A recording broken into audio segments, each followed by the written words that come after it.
পর্যন্ত আমরা জমা নিয়েছি। এখন জিনিসটা হচ্ছে এ পর্যন্ত প্রায় 10টার মতো জমা পড়েছে। 10টার মতো জমা দিচ্ছে। আমরা তো জানি না এখন, সব এগুলি বাক্সের মধ্যে আছে। আমরা এটা আমাদের বিপিএল অফিসে নিয়ে গিয়ে 8টার সময় মিটিংয়ে খুলব।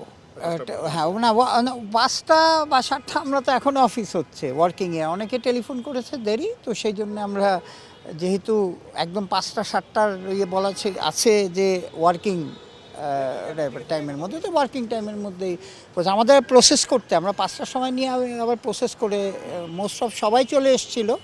প্রসেস করতে দেরি হয়েছে কারণ আমাদের ড্রাফট এগুলি নিতে হয়েছে। এটা ওইভাবে তো বলেনি, খামের মধ্যে সিল করা, যেটা হচ্ছে ওরা কোন কোম্পানি, ধরেন এক এক কোম্পানির থেকে জমা দিয়েছে, আমরা ওইভাবে জমা নিয়েছি।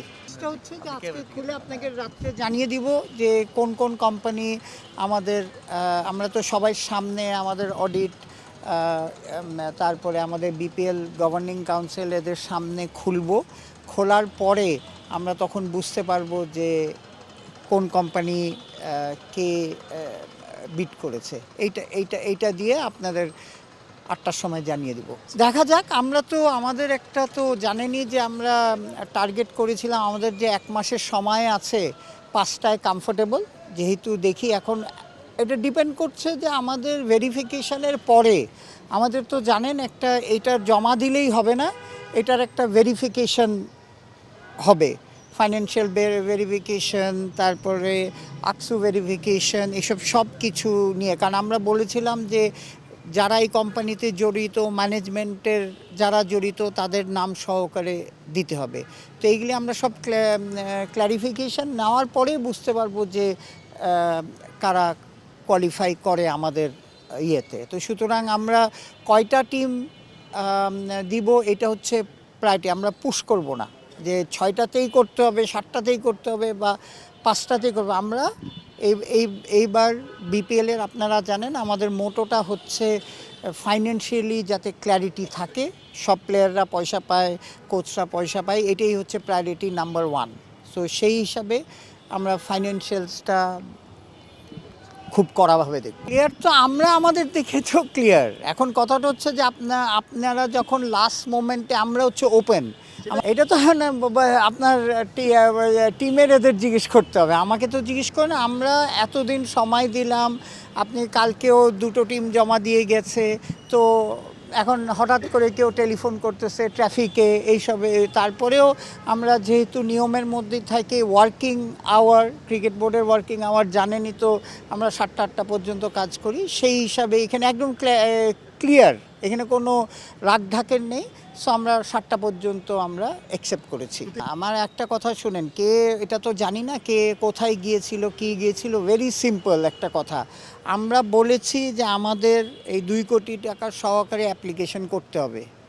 কারণ আপনি যদি ওইটা এখন খামের মধ্যে নাও দিয়ে থাকেন, এটা তো আমার দেখার বিষয় নয়। অনেকে বাইরে এনেছে, অনেকে ভিতরে এনেছে, আমরা জমা রেখেছি সব। হ্যাঁ, জমা রেখে রিসিভ করার পর 48 ঘন্টার মধ্যে এরকমই তো খুব সম্ভবত কোনো কিছু ছিল যে হ্যাঁ 48। এখন কথাটা হচ্ছে যে আজকে মিটিংটা হোক, তখন আপনার ক্ল্যারিটি হবে। মানে আমরা তো ওইভাবে বলেনি, বলছে যে অ্যালং ইয়ার সাবমিশন, কথাটা বুঝছেন। এখন আমরা এইটার এখন অনেকের অনেক সমস্যা, সবই তো 2 কোটি টাকা তো একটা ক্রাইটেরিয়া। হ্যাঁ, প্রথম ক্রাইটেরিয়া হচ্ছে আপনার 2 কোটি টাকা জমা দিতেই হবে। এটা আজকে দিউক কালকে দিউক, ঠিক আছে, এটা আমরা হয়তো ক্ল্যারিটি সহকারেই বলবো যে ঠিক আছে ওনারা দিয়েছে, কিন্তু ওনার অন্য কিছু যদি পাস না করে তাহলে তো 2 কোটি টাকার 1 কোটি টাকা কোনো ইয়ে নেই। এটা তো বললাম তো, খুললে বুঝতে পারবো। এই যে আমরা এখন বিপিএলের গভর্নিং কাউন্সিল যখন খুলবো তখন বুঝতে পারবো। আজকে তো না, আজকে আপনাদের জানিয়ে দিব কারা কারা জমা দিয়েছে, আমার কথাটা বুঝেন। তারপরে কালকে আমরা নানান ইয়েতে চিঠি দিব, এদের ক্ল্যারিফিকেশন, যেরকম পে অর্ডারটাও দিয়ে দিচ্ছে। এটা পে অর্ডারটাও জেনুইননেস আমাদের তো দেখতে হবে, আমার কথাটা বুঝছেন। এগুলি সব আমরা করব। তারপর আমি আমাদের অ্যান্টি করাপশানে আপনার যেই সব যারা জড়িত আছে, তাদের যারা এই কোম্পানিতে জড়িত আছে তাদের নাম পাঠাতে হবে। অনেক প্রসিডিওর আছে।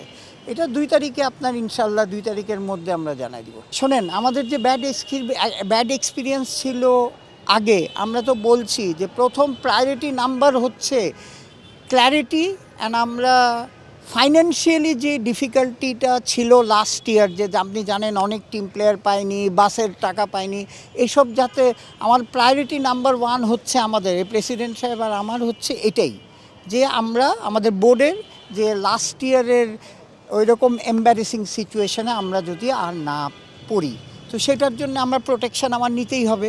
সেই জন্যই আপনারা জানেন আমরা 10 কোটি টাকার ব্যাংক গ্যারান্টি চেয়েছি, কারণ ধরেন লাস্ট পেমেন্টটা যদি না দেয় তাহলে আমরা ব্যাংক গ্যারান্টি ইনক্যাশ করে দিয়ে দিব।